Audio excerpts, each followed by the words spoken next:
man of many, many, many talents, and he's just added another string to his bow, because I know this man for quite a while, and he's Terry O'Shea. He's living in Virginia, originally from Dublin. He's going to tell us his story. Part of what he is written down in a new book that he's brought out now. But Terry is also a singer, but I'm going to find out a bit. Terry O'Shea, you're very, very welcome to the show. Terry, good man, very welcome. Thank you very much. Terry O'Shea. Yes. Dub in Cavan. Absolutely. It sounds like a rap song, that, Dub in Cavan. Dub in Cavan. But what's the story? How did you end up you're living in Virginia? I'm living in Virginia. I'm from Sheriff Street. Right in Sheriff Street, 60s and 70s. You wouldn't remember that, Paul. You're far too young. You want to bet? And I grew up in the Sheriff Street, in the inner city. And the book is an inner city, and it's based in Sheriff Street. But the area would be called Chapelgate Gardens, as Roddy Doyle wrote about Barrytown with Kilbarrack. I have Chapelgate Gardens, which is in the book, and it's a fiction book. It's humorous. Yeah. It's Dublin wit, full of Dublin wit. It's sad in parts, but it's a good read. It's a good roller coaster read. Is it kind of autobiographical, or is it? Is there bits in it that are there people in it that you're reading and saying, "Oh, if they know, do they spot themselves?" Paul, if I wrote the truth, you wouldn't believe it. No, seriously, as they say, fact is stranger than fiction, But I wrote the book, the characters and the scenarios and the times that were struggling, people struggling, the resilience of people back in the 60s, where they used to have to use the pawn shop to live from day to day, week to week, and that's what it's about. It's about young adults, 18, 19 years of age, 20 years of age, coming to terms with life, looking at the television, seeing America and seeing England on the television, and they're stuck in this grey, drab Dublin city of the 60s. Yeah. So it's funny and it's humorous, it's full of Dublin wit, as I say. And you can see them then when they're looking at their own life and they're looking at other people's lives through the television, they say, I want better. Yeah. But some are happy to sit back and just get into a job. And television would have been relatively new, wouldn't it? Well, it would have been. Well, in the late 60s. It's 1967. Yeah. This is the first of a trilogy, Paul. This is the first of a trilogy. So I followed them through. There's emigration. Some of them are faced with emigration. Do they stay where they are? Do they go on? Do they go to England, to go to London, which some of them do? And I followed them through. And on the second book, I followed them into the 70s and then into the 80s and 90s in the third book. And that's what the first, second, and third book are about. So bring us to the start of the book. Who's the character at the beginning? Okay, there's about 8 main characters. There's Imelda Bradshaw. She is far ahead of her time. She's 19 years of age. She is streetwise. She is well up with everything. She's not the normal, I'll take, a normal girl. She is well ahead, streets ahead of some guys. There's Gerard Foley. He wants to get on. He's fed up in life. He's stuck in a rut. He's on the dole. He's stealing. He's robbing. There's Michael. His brother. I know these two characters already. There's Michael. Michael is very laid back. He wants to get a job. He wants to stay in Chapelgate Gardens. He wants to rear a family. He's with Angela Hopkins. Angela Hopkins is a girl who just wants to settle down like her mother, have a family, and accept what life throws at them. There's also 2 good characters, Pancho and Joxer. Pancho and Joxer are 19, going on 12 in their head. They just drift through life. There's 2 detectives who are from the country. They patrol Chapelgate Gardens, and like back in the 60s, most coppers, most guards came from the country with an opinion about the Dublin people. And this it's North Inner City, but it could be South Inner City. It could be London, it could be Manchester, because inner cities have their own little code, their own little, they have their own little village. So somebody coming from the outside to police them was kind of a mixed match. Alien, yeah. So you've got these 2 detectives, and I have a relationship with Imelda Bradshaw, who's 19 years of age. Again, she's streets ahead of all the guys, even when she meets one of the detectives who's in his 30s, early 30s. In them days, obviously when you were 30 you were old, but not like today. It's a different scenario today. So she defies the law. She doesn't care about authority. So she has this relationship with this detective, and it's quite good because he's a married man with a child and just a new child. So he has 2 children, so a new baby. But at home he has a wife who was like giving him grief. But in the streets he's like the big man, but at home he's a different man. And again, I deal with all these relationships. It's character driven. Is Imelda the pivotal character? She is very pivotal. She is the... Absolutely, yeah. And she controls her own destiny. Gerard wants to be with Imelda, but he knows if he stays with Imelda, he knows that they're not going to go anywhere. He wants to get out in life. So there's that kind of relationship. It's kind of a love that they don't want to get into. Then you've got Larry. Larry's a good character. He's kind of he's friends with Gerard and Michael. He's slightly OCD. He loves figures. He's one of these guys that loves lists. He does lists all the time.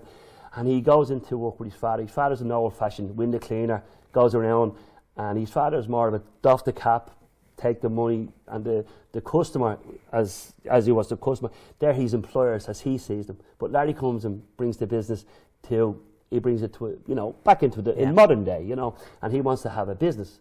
So Larry's kind of changed now. And so, but in the first few chapters, I just set out a scenario, tell you about the characters, describe the area, but then I throw into the mix, around about the fourth chapter, I throw into the mix an incident that happens and it affects everybody that's involved in the book. And that's when they start to say, well, where will I go? When you question yourself in 19 to 20, where am I going with this? Where am I going with my life? And so then in the fourth or fifth chapter, I bring that in. An incident happens. So you're not allowed to tell us. I can't give no, too much no, away. no, of course not. No, it will take the sting. It will take the good out of the book, because as I say, some of the scenarios in the book, what happens? You will laugh, you will cry, and you will laugh again. There's Dublin wit. It's full of Dublin wit. I have to say that because the comebacks. Is it written in Dublinese? Very much so. Yeah, very much so. So for anybody out there that there will be little subtitles on the bottom. You can follow it. So that's the way it is. But it is a good read. It's a good holiday read. 3-4 days. There's over 340 pages, so 3 days. And it's the first of a trilogy, you say? It's the first of a trilogy, and the second one I bring them into the 70s. Have you the second one done? I've already. The second one's done. No, it's finished. The third one is finished as well. I've just put some nuances into it, just describing, just descriptive stuff. But basically, the three of them are nearly done. But also in the book, in the 3 books of the era, because I'm in the music and in the entertainment business, I have the music of the day. So I throw in some music, whether it be in the bars and the guys are singing, or whether it be on the jukebox, what's coming through, like in the 70s, like The Boys Are Back in Town, fill in it, when the boys are coming back from the UK, they've come back from London, and the big I Am, and they're walking in, and the lad puts on the jukebox, The Boys Are Back in Town. So that's all. You have a soundtrack and all, everything. Well, in the book, you have to imagine it in your mind. You understand? Fantastic, yeah. At a wedding scene, and I have a Shirley Bassey number where there's a scenario where Imelda and Gerard, and he gets married and stuff like that. What's the song, Terry? Come on, what is it? It's Shirley Bassey, and it's Never, Never, Never. You know that song? Which she's a big diva. I love you, hate you, love you, exactly. hate you, and it's within keeping with the actual story, the narrative of the story. So it's brilliant. Everything kind of falls into place, and the way I bring the storyline, it's timelined well. It flows like that, and I think people when they read it, they will fall into each character. They'll like one, they'll hate another. So each person that reads it will fall for the character. Brilliant. Now, what about Terry O'Shea? Terry O'Shea, what about? What about this character, Terry O'Shea? You haven't been a writer all your life, surely, Terry? No. I'm in the entertainment business. I've been in the entertainment business for a long time. I had a business in Dublin back in between 1987 and the year maybe, I think it was 2000. I worked at a contract cleaning company. I had about 80 staff at a big company. And then my wife fell ill, and we went to Spain and so she could recuperate. And while in Spain, I wrote a book called Sandals and Slippers. That was my first book, but it was a self-published book. What inspired you? What inspired me? Were you lying on the beach there and you went, I know. What inspired me was when you see things happening in your life, and you can only write about what you know, and that's all I can do. So I wrote about Sandals and Slippers was the first one. So when I decided to write an inner city, I remember my childhood, and when you go to a funeral or a wedding when all the family get together, and you only relay stories what happened years ago. I used to say this to my children, and my daughter once said to me, "Dad, why don't you write it down? Why don't you write it down?" So I did. So a culmination of short stories, of little things that happened in my neighbourhood when I was a kid. Some things you wouldn't believe, because as I said, the fact, the truth. So I put it down, and then I just compiled it into a book, and I decided to make it a novel. And then because there was so much all the way through. Terry, that's a skill. That's a skill. It's. Well, I've got a book, and we all talk about our own experiences here. And like you say, writing it down. But writing it down, now you're after telling me the story of an inner city. And you've painted it in my head that I can't wait to read it. Yeah. How do you get to that point? Like, did you have any training of writing or anything like that? No, Paul, when I'm writing, I'm seeing the characters in my head. I'm seeing the scenario, and I play it out in my head, like a film. Say, when you see a film, and of course you'll be playing, I'll get Colin Farrell to play you in the film, so don't worry about that. So that's the way I write a scenario. I think of it, and it's like an artist sketching, and then I start adding to, say, the smells of if you walk into a bar, if you walk into a room, the smells, the people, what they wear, the era of the time, what they're wearing, the songs again, the songs that's in the background, the girls humming, maybe singing a song. So you kind of create a bubble for the reader, for me, when I'm writing. And then I imagine things, and so I write. But I love writing. I really do love writing. Or I'll wake up in the middle of the night if I've done a storyline, and I'll think of something, and I'll say, oh, geez, and I'll get up, and I'll go in and put on a postie, stick it to the laptop, go back to bed, and the next morning when I walk in, I go, and so I remember. Or if I'm out. So you do what everybody else wishes they'd done. Well, you have to write it down because we're getting older and I can't remember anymore. But we all get great ideas just as you're about to go to sleep. You say, "Oh, that is a great idea." Yeah. But you actually carry it through. Oh, you have to put it down, Paul. Because if it don't, it'll leave. And it'll leave me. Because sometimes when you see something, I gig, I'm in the entertainment business, so I get people up to sing and have a banter with them, and we sing a few songs. I might see something that's happening maybe. I've seen it myself. You know what I'm talking about. So I see something, and I said, Jesus, that would make it, something interesting. Yeah. So I try and incorporate that in my work as well, into the books, and little things, little nuances, what people do, little gestures, or little. So that's what I do, and I try to pick up on that. I've said it to loads of people before that see us in bands and stuff like that, and you know exactly what I'm talking about. What you see when you're up there and you're looking down. Yeah. You see everything. You see everything. And what everybody's doing. And it's, no matter where you are in the band, you can see the whole bar, the whole gig, the whole club, wherever you are. And people are relaxed. So people, when they're relaxed, they don't tend to hold themselves in or be careful. So they're relaxed, they're out for a night out. But because, as you know, when you're on the stage, you're sober, you're just watching everything, because you're controlling, you're entertaining them. Yeah. So you have to make sure that you're in control. So you bring them up and they make sure they're comfortable on stage, which is what I do. I do the karaoke, I make sure they're comfortable on stage and they're not stressed and they're singing. So, but when they're singing and I'm looking about and making sure everything's up, I just see little things, and I pick up on that. And the big one is trouble, isn't it? Seriously though, because you're looking down at the bar and you go, you can see that on the way off. You know it's going to kick off. It's going to kick off. It's going to happen. Nothing's happening, but you can just. But you know it's going to happen. There's an atmosphere. Yeah, an atmosphere. And also when people are having a good time, and when you're standing back and you're singing it, when you can see it happening, you kind of say, you can't concentrate then. So it kind of puts you off. You're singing, you say, well, I do here, because you can see what's going to happen. Maybe a couple fighting or something, or arguing or something, And but that's so that's all these little things are part of what you see. I pick them up, and so the first book in Spain. The first book in Spain, in fact, was just. One day, because I moved, because Linda was unwell, we moved to Spain just for a couple of years so she could recuperate. I just wrote out, say what was happening at the time and how they moved to Spain. Because when I moved to Spain, I had to pick up the language for the start because What did you do over there? Were you karaoke? I was in the karaoke. That's where I started, like my entertainment business. Before, when I was doing entertainment, I'd be getting up like everybody else, getting up to sing a song with a band, Streetwise. You probably know Streetwise.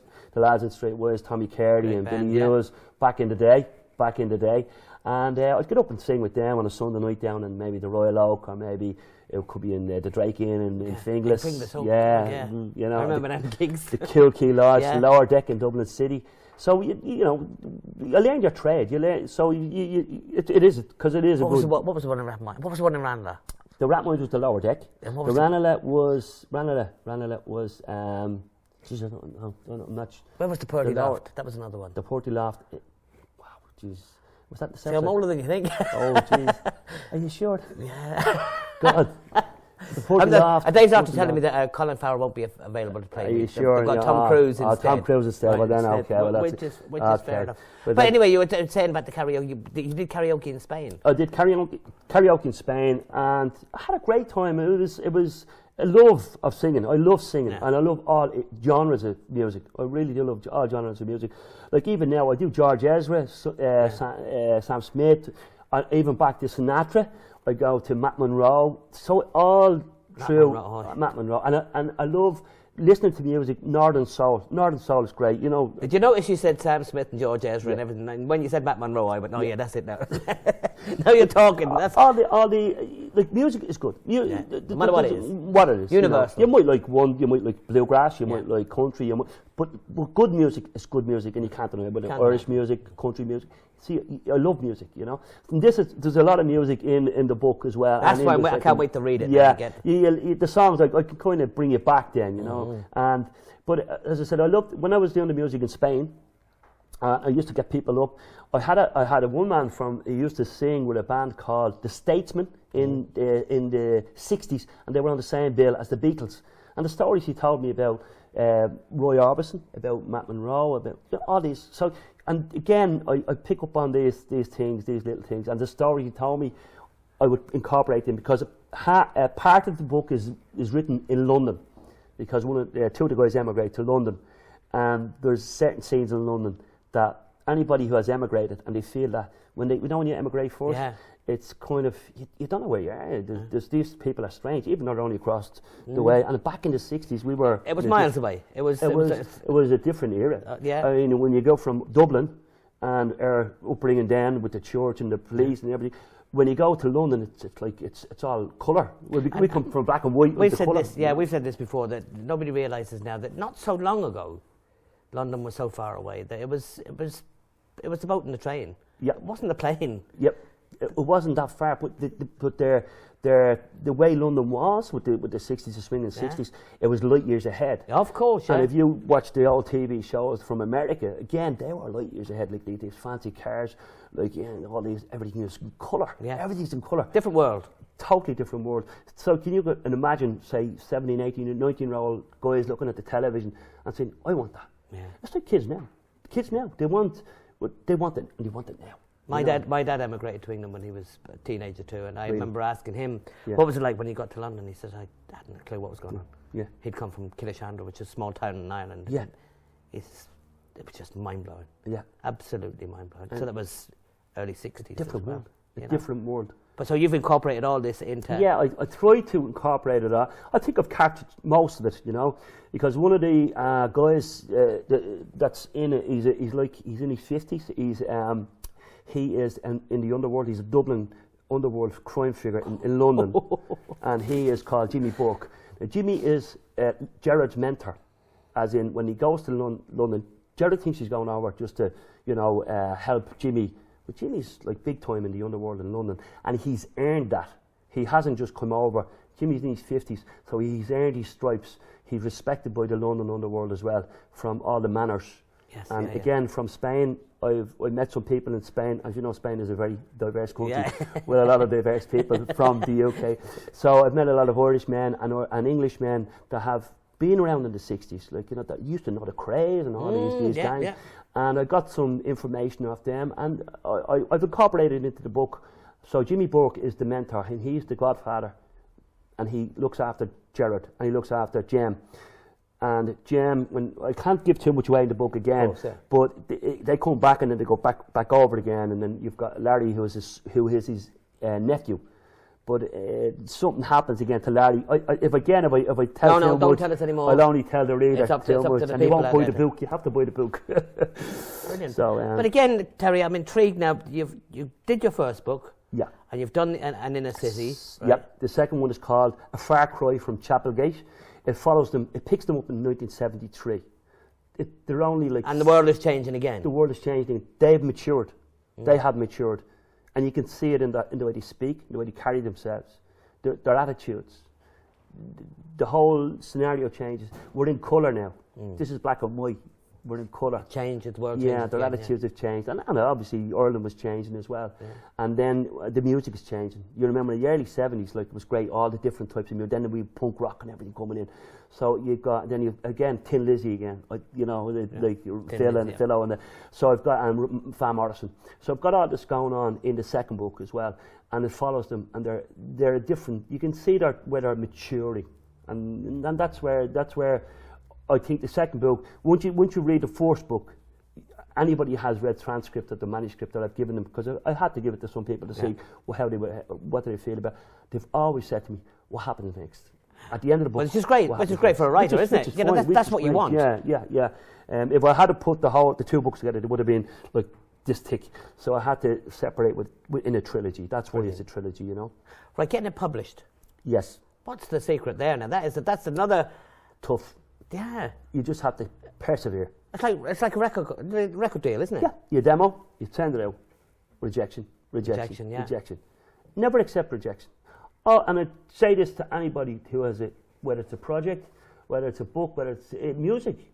You just push and push and push. Always push.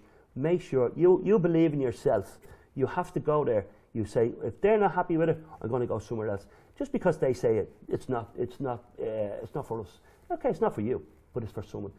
And you just keep pushing, persevere, and I persevered. And that's why I'm sitting here with the book. Well, you're credit to yourself, like, you know, it's belief, exactly. You have to believe in yourself and believe in what you do, whether it's music, whether it's a business. Doesn't matter what it is. If you believe in yourself and you believe this product, if you make a product, if you have music, if you write a book, whatever, you go and you push it and persevere until you achieve your goal. Achieve your goal. You know? Suppose somebody comes along and says, right, I want to make a film out of that. No, seriously. Paul Cox will have to be in it. It sounds like this film, innit?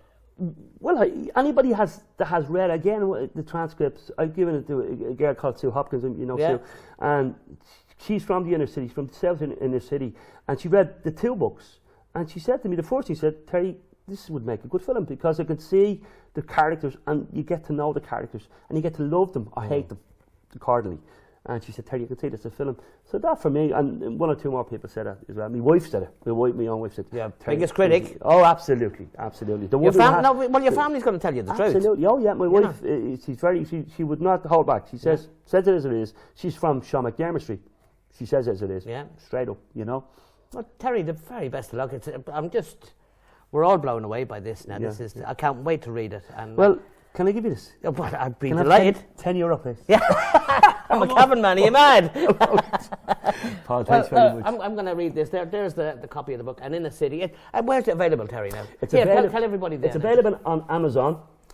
It's also available in the local shop in Virginia at the moment, has it. So hopefully Eason's and W.H. Smith have it. Waterstones have it. But on my Facebook and Inner City, if you go on Facebook and Inner City, you will just follow the links and it'll tell you where to get the book then. It will take a couple of days for it to get into the shop. So it's only out since last Thursday. So by next week we'll have it worldwide. It's already worldwide, it's on Amazon. So if you want to read it, it's on Amazon and it will be in hopefully Eason's and hopefully some more bookshops and independent bookshops around Ireland and the UK. Brilliant. And as Terry said there is the book. And if you have any trouble getting it, contact us here at Cavan TV and we'll put you onto the right places to get it. I know there are people watching in America and Australia now and they'd be very, very intrigued by this, people that are away from home and that. And as Terry said, to contact him, but you've an Inner City Facebook page. An Inner City Facebook page. Terryokey is me. Terryokey is my gig name. So it's Terryokey or an Inner City. Once you put in an Inner City on the Facebook, it'll bring you straight into the page, and all the details are there. And my phone number, my email address, everything is there. And you won't be, if you go on to even Cavan TV, you'll definitely get the book. It will be out. Fantastic. Well, Terry, we wish you the very, very best of luck. We'll give this a thorough review and we'll come back and let you know just what we think of it. And when we get back to the other ones, we're going to share it around the studio now. And I know Tina will be a good critique of this now. She'd be great at this. But Terry, thanks a million for coming in. Thank you, Paul. It's been an absolute pleasure. Can't wait to read this now. I was going to say I go to bed now, but I have to. I've got another couple of things to. It's a good read. It's a Terry good holiday Terry read. O'Shea, ladies and gentlemen, and as you said there, I've got to get in the last plug as well. If you want him for karaoke, Yes. he's absolutely brilliant. This man sings everything. Oh, He know from, as he said, from I do from Sam Smith to Matt Monro. Matt Monro. Yeah, Sinatra, all anybody. Give me Matt any day. Yeah, yeah. Terry, thanks a million. Thank you very much, Paul. Thank you, people. Good night.